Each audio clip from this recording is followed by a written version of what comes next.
My daughter was killed in 2000 while she was cycling to work, killed by a left-turning lorry. The system at the time, the legal system that I had to go through with the inquest and the criminal justice process and things, the driver was acquitted because the prosecution was completely incompetent. The inquest was likewise. So after I got to the end of that, I decided I needed to take my own action. So I bought shares in the company which owned the lorry and went to their AGM in 2002 to speak about what had happened to my daughter and what I expected them to do about it, which was what they would have to do if it was an on-site death, namely a proper investigation of what happened, why it happened, and how you could stop it happening again. They did agree to work with me, and we have continued to work together ever since. We started with driver training, and that's an important issue.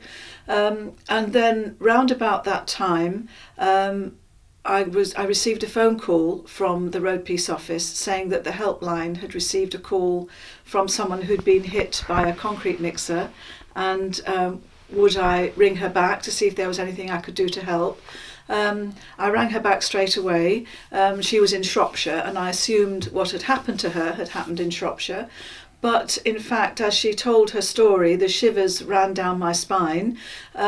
She had been knocked over by a driver making the same manoeuvre at the same place at the same time. It was an exact replica of what had happened to my daughter, and it was also a concrete mixer lorry. So I rang RMC, as they were then, and asked them what they knew about this incident, and they told me that it was the same lorry. So I thought, right, the lorry's next then, and so we started looking at lorry design, signs and so on, and round about that time is when sensors started becoming available, and so sensors were fitted down the left-hand side of the vehicle, as it was disproportionately left-turning lorries that were involved in fatalities.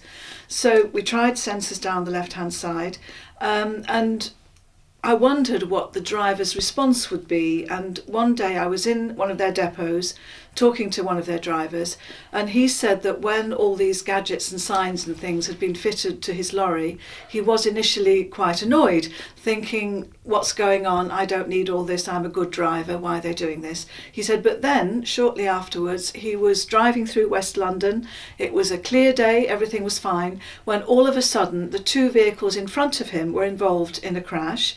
Nothing to do with him, it was the two vehicles in front of him, but it did mean that he had to make a sudden, unexpected turn left in order not to get caught up in what was in front of him. And he said that but for the proximity sensors would have run over a cyclist. So I thought, right, that's good enough for me. That's the recommendation. I'm going to start on safety technology. And so I started campaigning then to try to persuade other firms to do the same, because they clearly did help. They worked. So let's do it. And I'm still trying.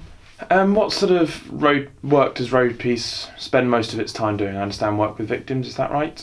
Yes, we are a charity for road crash victims, and we provide help with the legal system, advice on campaigning issues if families want to campaign, and often they do. Because in so many cases, and not just road deaths, what families want most is the feeling that what has happened has been taken seriously, will be investigated properly, and that if something can be changed, change will happen.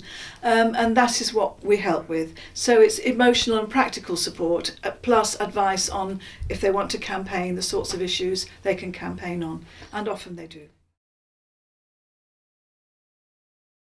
Yes, there is, and there's two aspects to that. First of all, I know that a lot of changes have been made since my case to the collision investigation process, to the coroner's process. Change has happened, but there's still a long way to go. Because one of the problems is that in our legal system, a crime is basically the state versus the offender. The victim has no place. And if you want anything, copies of reports or whatever, you have to argue